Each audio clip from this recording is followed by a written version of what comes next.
আসসালামু আলাইকুম এভরিওয়ান। আমরা এবার যে 1800 সোনালী মুরগির বাচ্চা ব্রুডিং করতেছি সেখান থেকে দেখতে পাচ্ছেন যে আপনারা দুটি মুরগির বাচ্চা মারা গিয়েছে।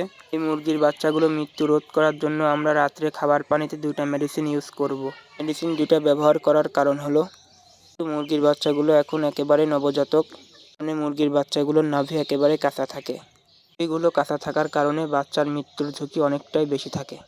মৃত্যুর ঝুঁকিগুলো কমানোর জন্য রাত্রে খাবার পানিতে দুইটা মেডিসিন ইউজ করব। দুইটি দেওয়ার আগে ভালোভাবে পানির পাত্রগুলো পরিষ্কার করে নিব। পানি ছিল পাত্রের ভিতরে, সেগুলো ফেলিয়ে দিয়ে ভালোভাবে পানির পাত্রগুলো পরিষ্কার করে নিব। দেখতে পাচ্ছেন যে আমরা মেডিসিন দুইটি ব্যবহার করতেছি। মেডিসিনটি হলো সিল্কো পিএইচ, এটার পরিবর্তে আপনারা হেমিকন PH2 দিতে পারেন। একই ওষুধ।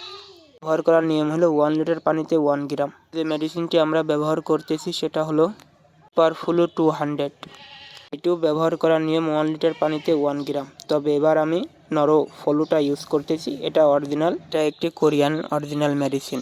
আপনারা সবসময় চেষ্টা করবেন যে ভালো ব্র্যান্ডের ওষুধটা ব্যবহার করার জন্য। ব্র্যান্ডের ওষুধগুলো ব্যবহার করলে ভালোর তুলনায় খারাপ হয়ে যায় অনেক বেশি।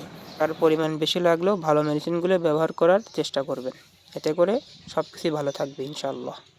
সময় খেয়াল রাখবেন যাতে করে খাবার পাত্রগুলা দেওয়ার পূর্বে সবসময় ভালোভাবে পরিষ্কার করে নেবেন। মেডিসিন দুইটি কন্টিনিউয়াসলি 3 বেলা ইউজ করতে হবে। মুরগির বাচ্চার নাভিগুলো এখন একটু কাঁচা, সেই ক্ষেত্রে এই মেডিসিন দুইটি কন্টিনিউয়াসলি 3 দিন ইউজ করতেই হবে, যাতে করে মুরগির বাচ্চার নাভিগুলো খুব দ্রুত শুকিয়ে যায় এবং সেই ক্ষেত্রে মুরগির বাচ্চার মরার ঝুঁকিগুলো অনেকটাই কমে আসবে ইনশাআল্লাহ।